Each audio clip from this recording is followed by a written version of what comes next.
ESPN's Jeff Passan came out with a list of the top 25 best players who could get traded this offseason, and he has the Mets listed as a fit for a lot of them.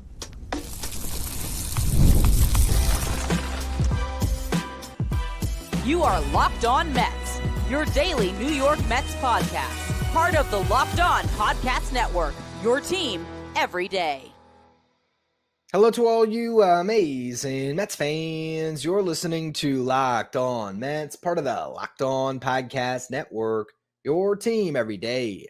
Thank you for making Locked On Mets your first listen every day, and thank you for making Locked On the #1 sports podcast network. On the show today, we're going to be talking about this article that went up on ESPN, talking about the best players who could get traded. In the first segment, I'm going to break down the names that were listed and who the Mets were connected to. In the second segment, we're going to talk about the starting pitchers. And then in the final segment, we are going to talk about the outfielders and which players the Mets should prioritize, who are the best possible players that make sense for the Mets to trade for this offseason. Before we get to any of that, though, I'm your host, Ryan Finkelstein. I've been covering the New York Mets on this show since the 2019 season. This is the #1 daily podcast on the New York Mets. If you want to find any of my written work, you can do so over at justbaseball.com, where I work as the editor-in-chief.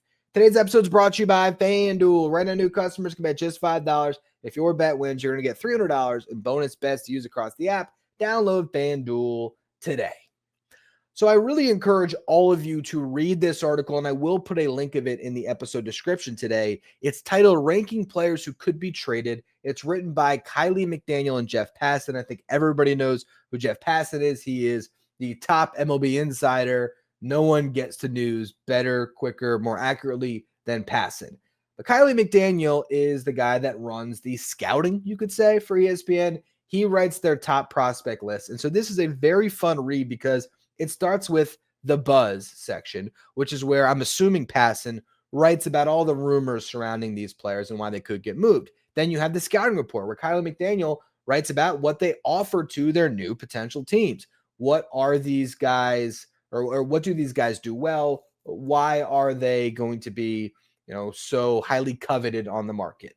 Then there is a percentage chance of these players getting traded, and then team fits. And the way I read the team fits, the earlier the team is listed in these fits, the more favorable they are to land said player.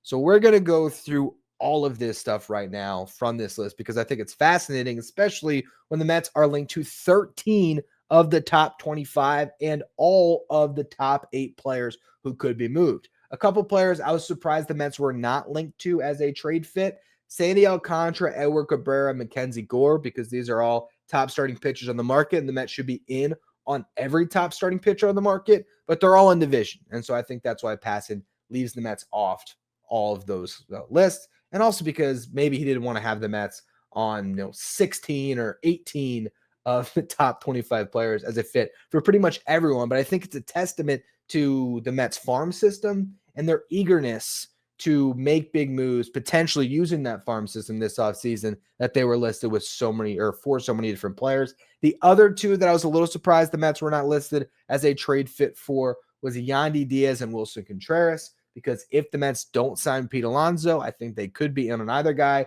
We've talked about both this offseason, so don't need to rehash it, but just these are some of the names that still make sense for the New York Mets that we're not going to talk about today. Now let's go through the top 8 best players who could be traded that the Mets are a fit to land. You have Tarek Skubal, number 1, Ketel Marte at 2, Freddy Peralta, Hunter Green, Byron Buxton, Joe Ryan, Jarren Duran, and then Pablo Lopez. When it comes to who is likely to get moved, Jeff Passan does not believe that Tarek Skubal or Freddy Peralta or even Hunter Green are going to get moved. He has Skubal and Green at a 10% chance they get traded. Peralta, a little bit better odds, 25%. Then you get to Buxton at 35%, Ketel Marte at 40%, Joe Ryan, Duran, and Pablo Lopez all listed at a 50% chance to get traded. So a coin flip that either the Twins' top pitchers gets moved and that the Red Sox outfielder could get moved. Their all-star outfielder, their former all-star outfielder back in 2024.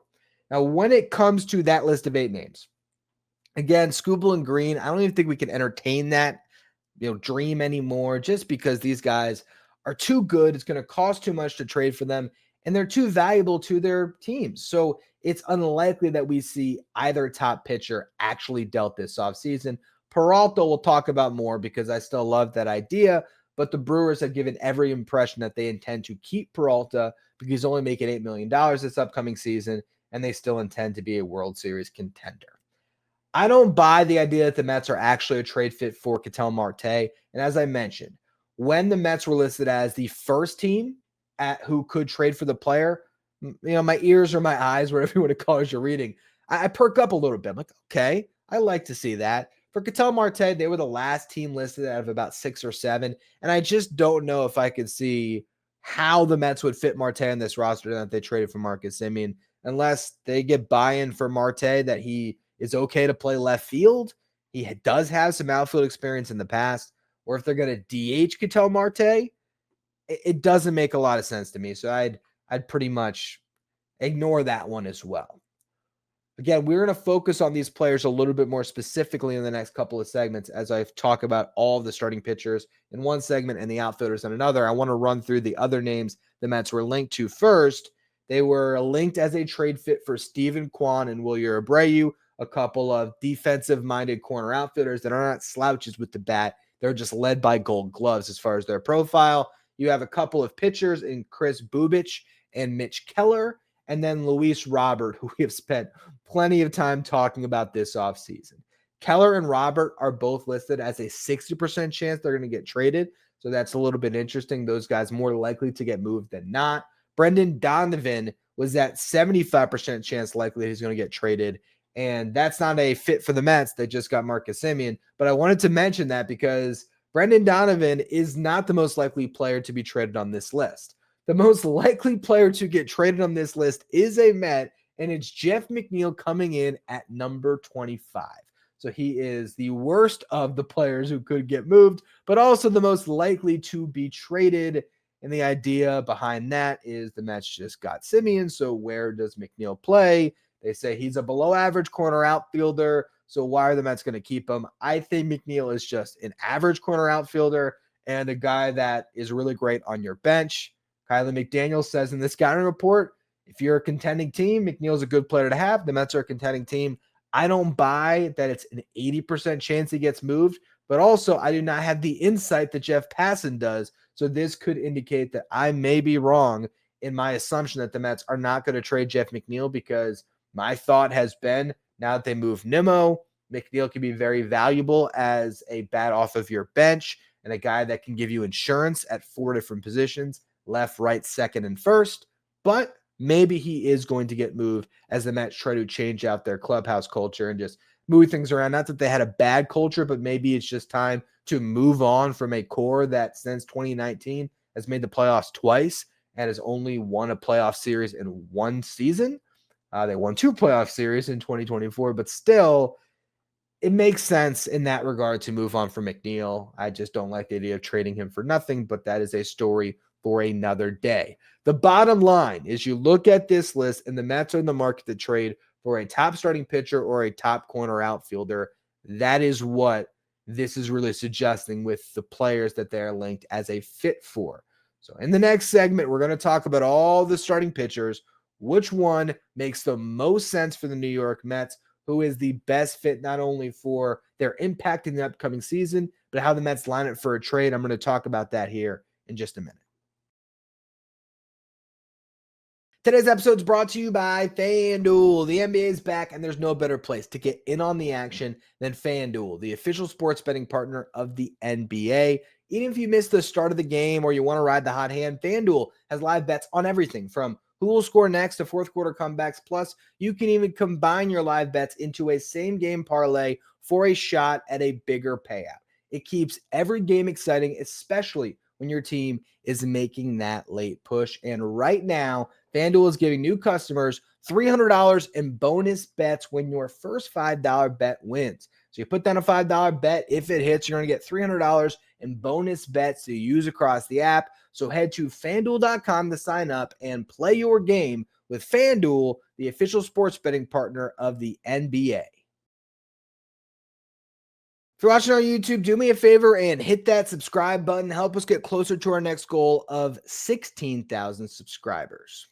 I already mentioned that Tarek Skubal and Hunter Green are sort of pipe dreams for the Mets to actually pull off that level of a trade when Passan lists their chance of getting traded at just 10%. So we're going to take those two arms and set them off to the side. That leaves on the trade market Freddy Peralta, the least likely to be moved, but also the best pitcher who could get moved, Joe Ryan and Pablo Lopez from Minnesota, Chris Bubich, or Mitch Keller.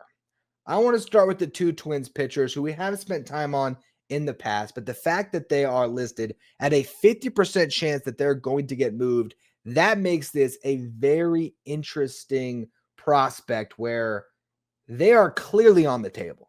The idea the Twins are going to take $30 million that they had to spend, and I don't even know if it is that much. That's just assuming that they're going to raise their payroll somewhere closer to where it's been in previous seasons, which is not even an assumption you can make, but let's just follow that line of logic for a minute.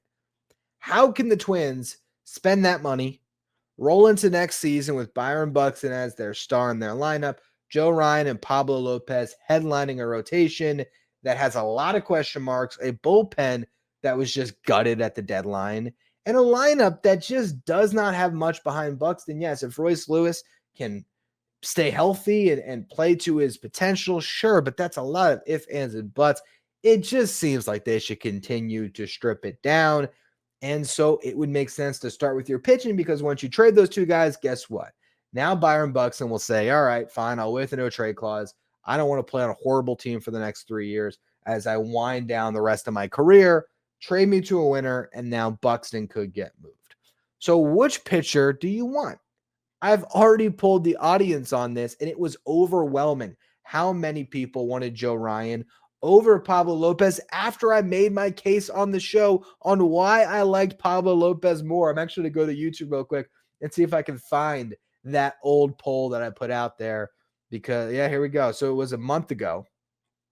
If you could, and I even tried to frame the question to you all in a way that would get you to vote for Pablo Lopez, and you still let me down. It says, if you could give 75 cents on the dollar in terms of prospect capital to trade for Pablo Lopez instead of Joe Ryan, which Twin starter would you choose?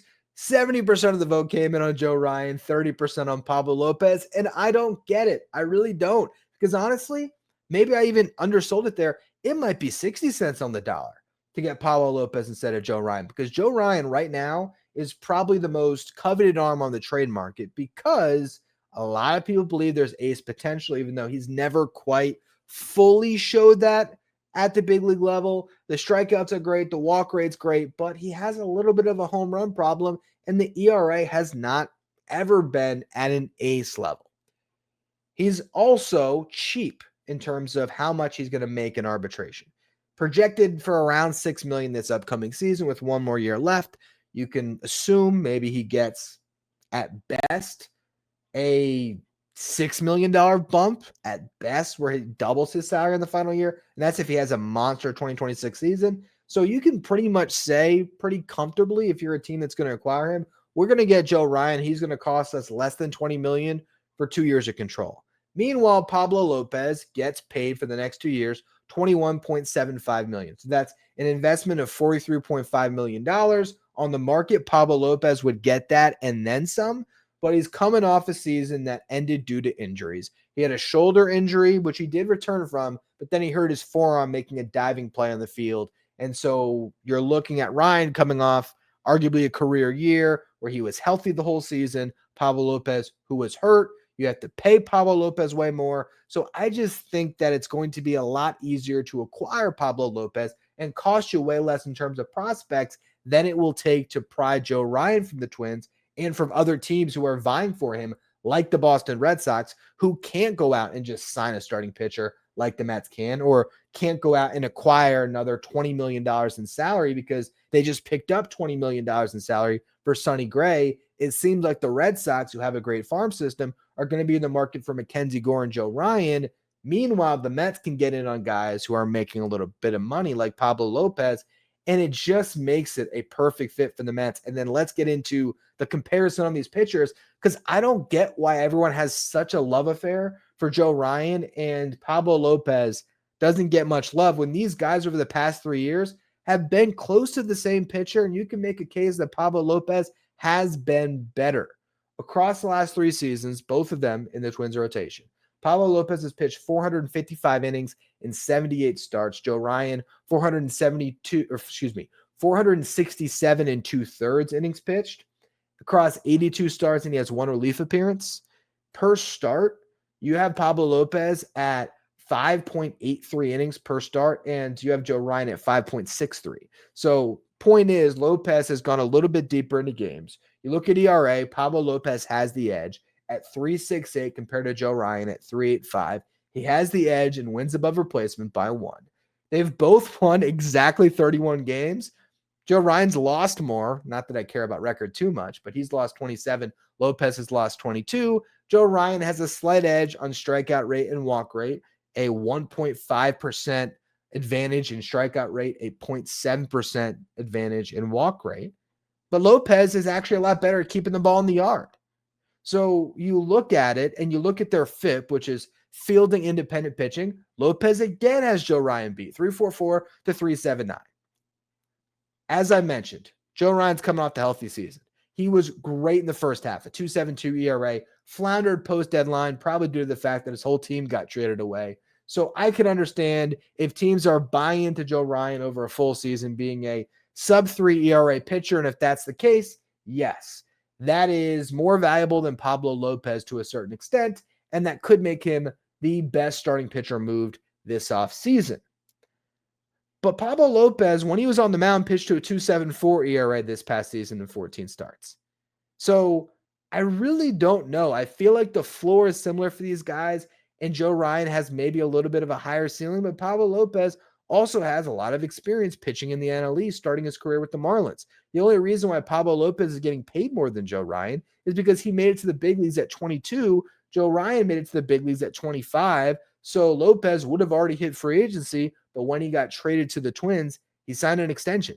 It's the only reason why he's getting paid more. But then you look at the age, and I think everyone thinks, man, because Pablo Lopez has been around longer, he is so much older than Joe Ryan, right?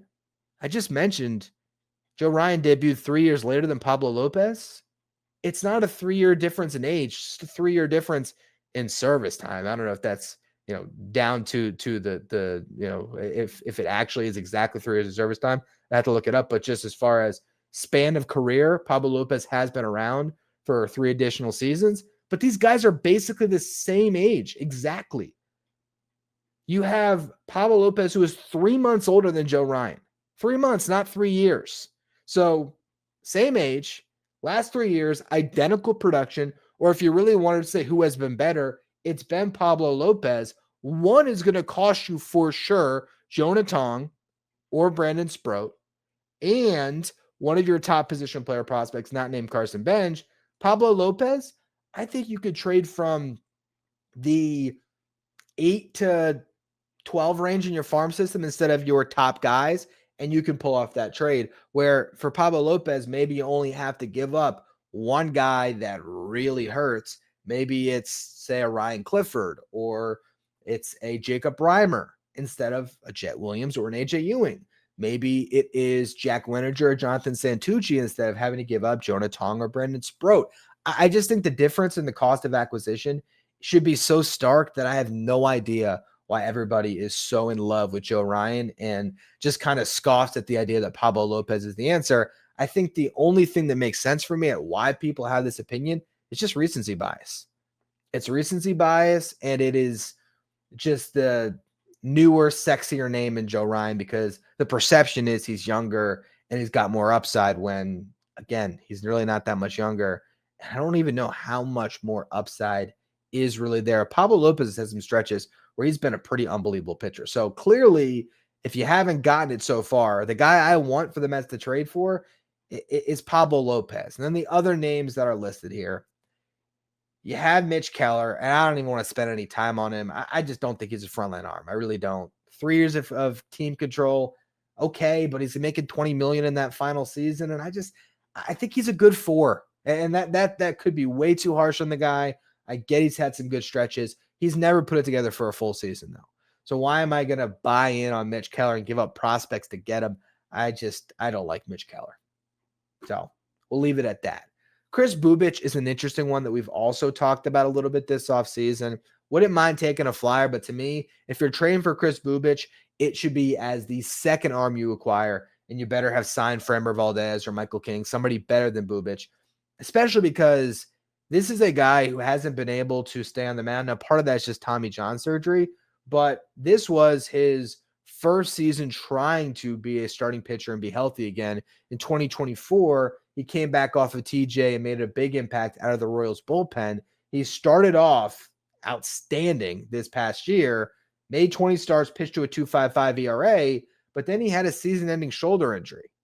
A couple years removed from Tommy John. I just don't know. And then early on in his career, his ERA was over 4 in his first 3 seasons, and it climbed as high as 5.58 in 2022, his final full season, before he made 3 starts in 2023 and then needed that TJ. The lack of track record concerns me. The injury history concerns me. I like it as a flyer on a second arm, but the Mets have enough question marks. I don't know if Chris Bubic answers those questions the way you might want him to. And I also don't know what's going to cost to get him.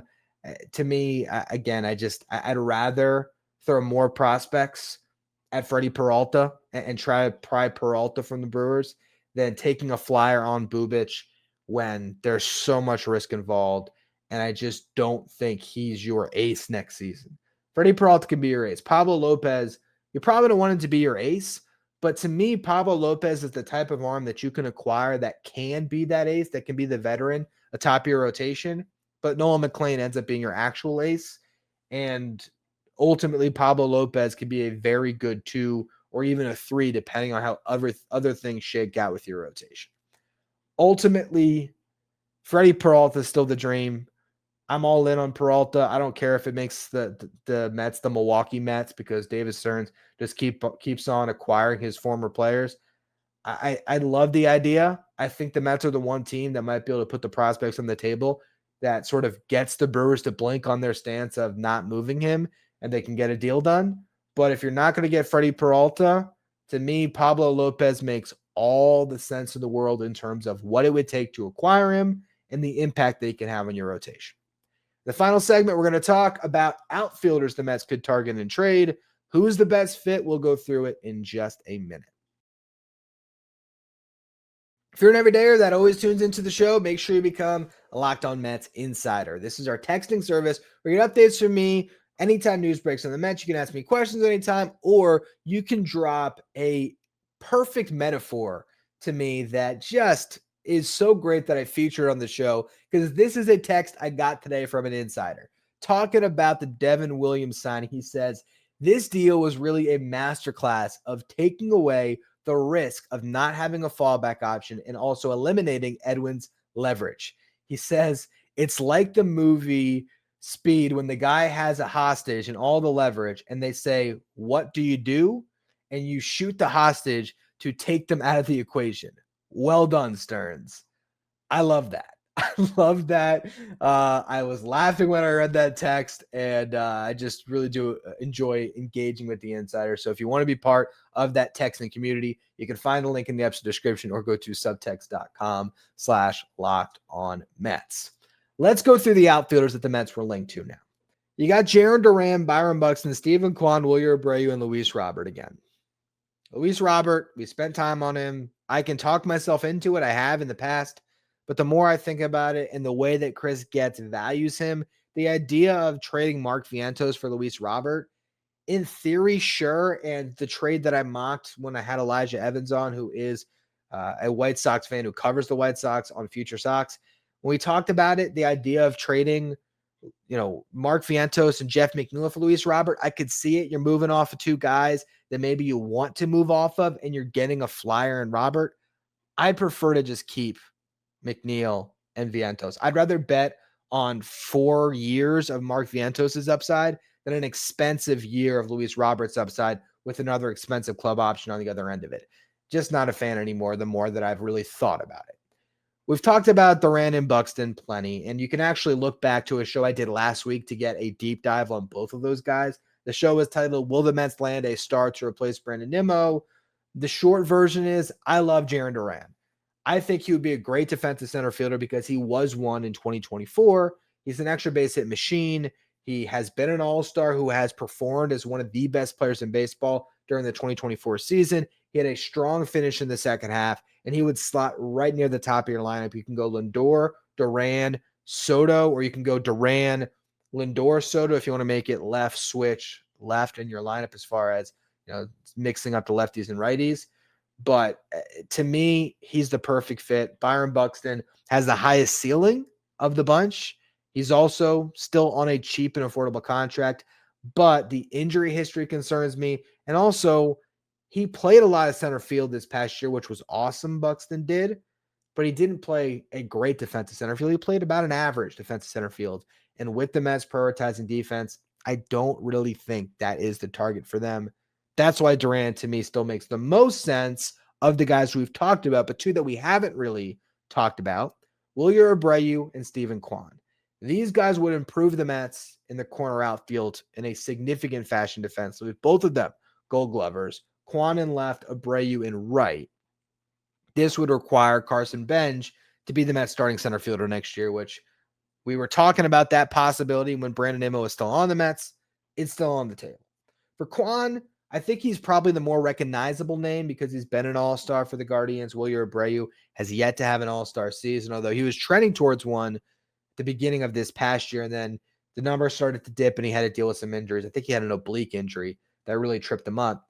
But starting with Kwan, he's had two good offensive seasons, 2022 and 2024, and then a couple sort of mediocre offensive seasons in 23 and 25.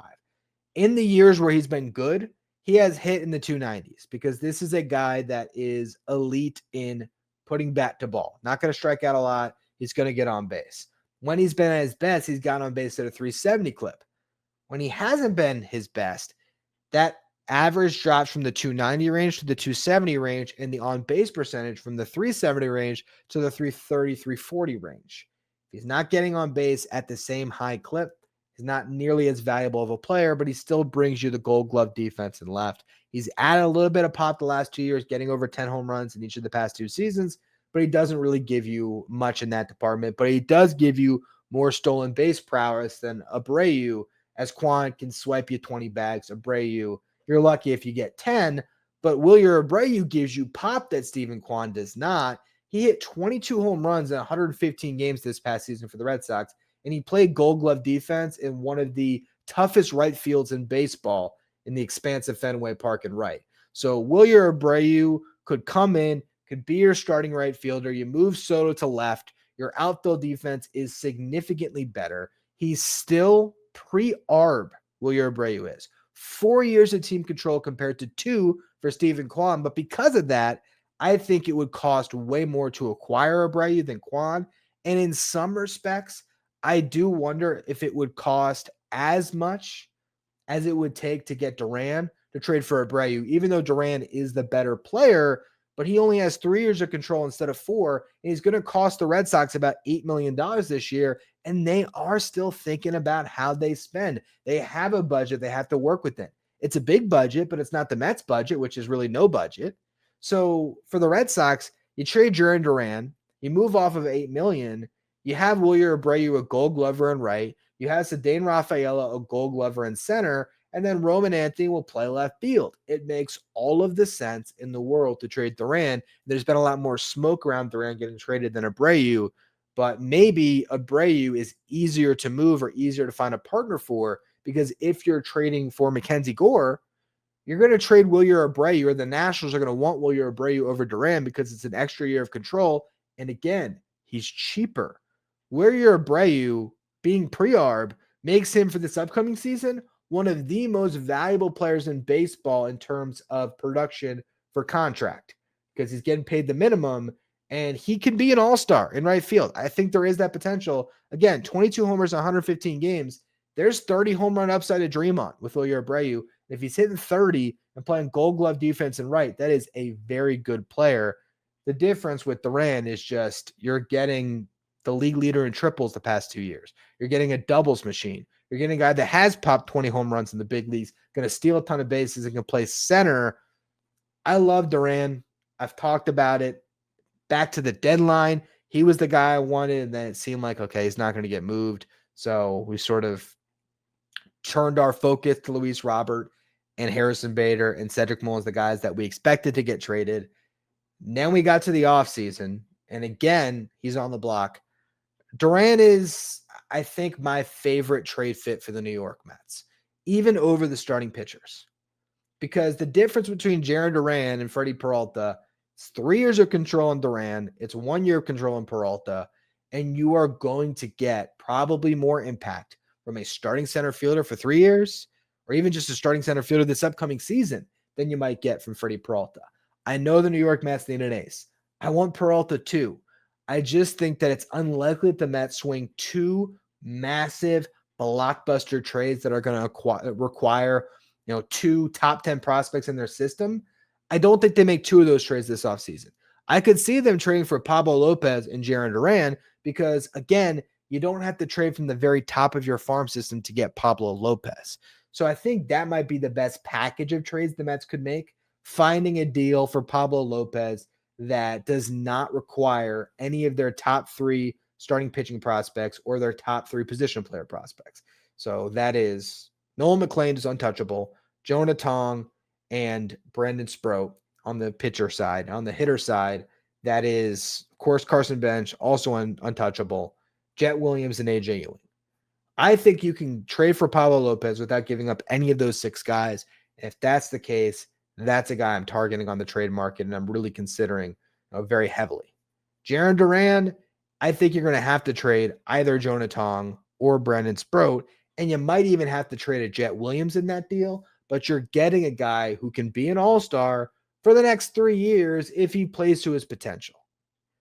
And the idea of a top 4 in the Mets lineup that is, again, Duran, Lindor, Soto, or Lindor, Duran, Soto, with Pete Alonso re-signed as well, that's a 1 through 4 I can get behind. And you want to improve your defense, Jarren Duran in center field, Carson Bench in left, Juan Soto in right, or flip Bench and Soto, that's a really good defensive outfield as well.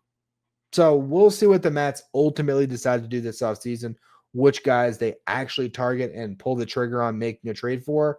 But a lot of interesting names, and the fact that the Mets were linked to so many of the best players who could get traded, it just shows that Jeff Passan is hearing and expecting that the Mets are going to be very active on the trade market. So we're going to get a couple more big blockbuster, oh my God, can you believe the Mets just did what moves that are going to come at some point, and as soon as the coming days, and certainly at some point in the coming weeks with the winter meetings just around the corner. Starting on Sunday, they start to show up in Orlando, and through Wednesday or Thursday. I think it's Monday, Tuesday, Wednesday is the main parts of the winter meetings, with Thursday, everyone leaving town. So that's going to be all for this edition of Locked On Mets. Really appreciate all of you for tuning into the show. Make sure you follow, rate, and review wherever you get your podcast. Subscribe if you're watching on YouTube. Thank you for making Locked On Mets your first listen or your first watch every day. And thank you for making Locked On the #1 sports podcast network.